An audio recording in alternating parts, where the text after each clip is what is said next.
सुनो और बोली, मीरा ने पुकारा था तुम वहां पर भी आए।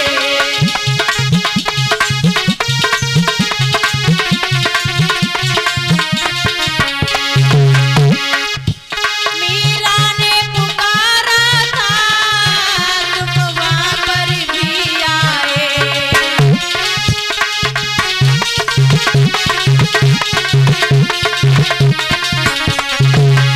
दिया जहर भरा प्याला, दिया जहर भरा प्याला, उसे अमृत बना डाला।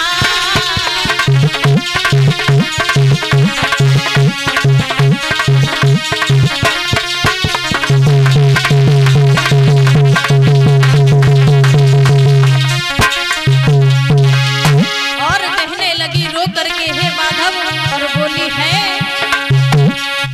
मेरा गर्व जल रहा है तुम जल्दी से आ जाओ।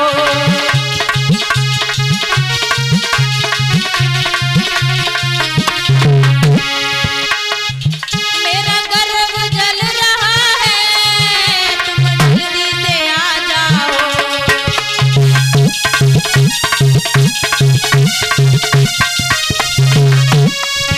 बहना टेर रही तुमको, बेटी टेर रही तुमको, तुम आके बचा जाओ।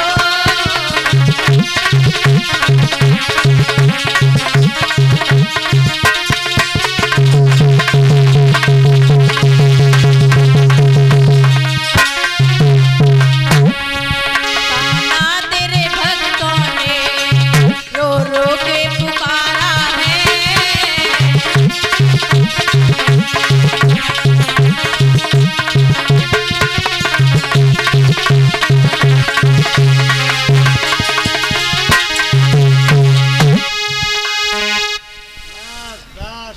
जब उत्तरा प्रभु को हाथ जोड़ करके बुलाने लगी, हे माधव, हे प्रभु कन्हैया, मेरे प्राणों की रक्षा करो।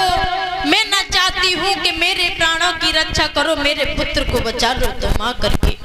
प्रभु ने जैसे ही उत्तरा की आवाज कानों में पड़ी और कहने लगी कि मेरी बहन मुझे बुला रही है। मेरे तो सभी बहन हैं और मेरे तो सभी भक्त हैं, मैं सबकी सुनने के लिए यहाँ पर आया हूँ, मुझे जल्दी चलना चाहिए। प्रभु ने अपना रूप रखा, कौन सा? अंगूठे का रूप धारण करके उत्तरा के गर्भ में प्रवेश हो गए।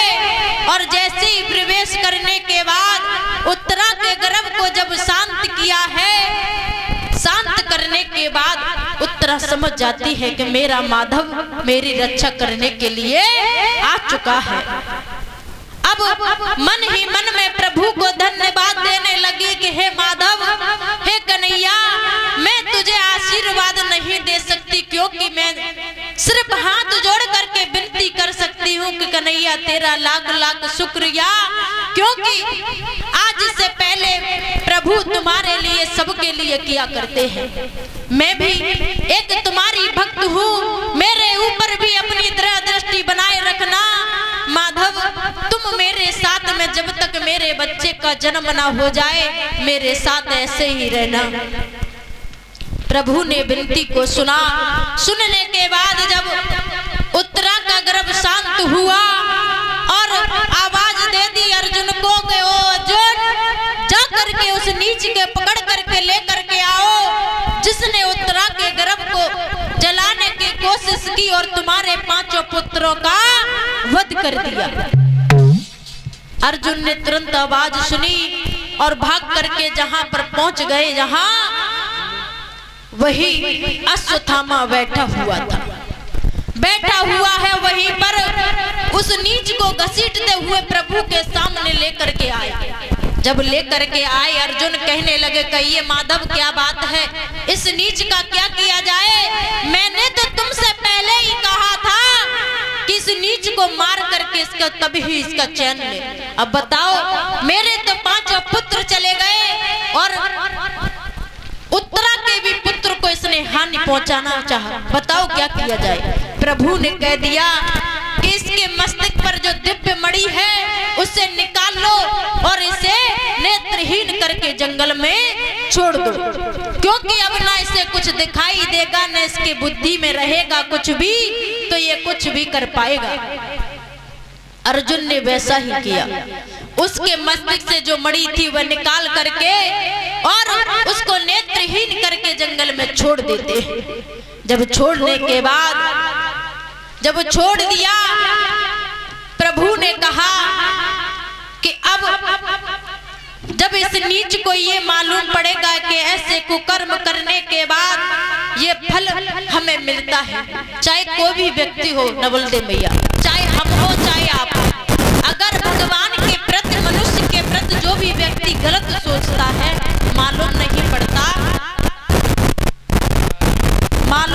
पड़ता है क्या क्या प्रभु ने हमारे साथ में कर दिया, क्या हमसे ले लिया। प्रभु ने यही कहा और कहने के बाद ये कह दिया कि गांधारी और विदुर जी जब अपनी गद्दी को छोड़ करके जंगल में चले जाते हैं, और जंगल में जाने के बाद कहा कि हम अपना राज जो उत्तरा के पुत्र जो होगा, चाहे बेटी हो या पुत्र हो, हम उसे अपनी सारी राजगद्दी सौंप देते हैं। उत्तरा कहने लगी कि अभी मत जाओ, जब मेरे बच्चे पैदा हो जाए, जो कोई भी हो। प्रभु की ऐसी लीला कि उत्तरा के गर्भ से एक पुत्र पैदा हुआ। जब पुत्र पैदा हुआ तो मैया उत्तरा के आंगन में बड़ी जोर से बधाई बजने लगी। परीक्षित महाराज जब जन्म ले रहे हैं वहां पर, तो आज उत्तरा बहुत खुश है कि मेरी पुत्र ने एक जन्म लिया है। जब पुत्र ने जन्म लिया और मैया कहने लगी, ऐसा करो महाराज, बहुत दिनों के बाद मेरे आंगन में खुशी है, तो ऐसा करते हैं कि आपकी जरा इच्छा हो जाए तो मैं अपने आंगन में 4 सखियों को बुला करके बधाई बजवाना चाहती हूँ। कहने लगी, ये कौन सी पूछने वाली बात है, तुम्हारा जो मन है वो करो, हम भी चाहते हैं कि मेरे आंगन में खुशी की लहरें बरसे। तो इसलिए आज उत्तरा ने क्या किया, मैया के आंगन में जब बधाई बजती है तो कैसी बधाई बज रही है।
है।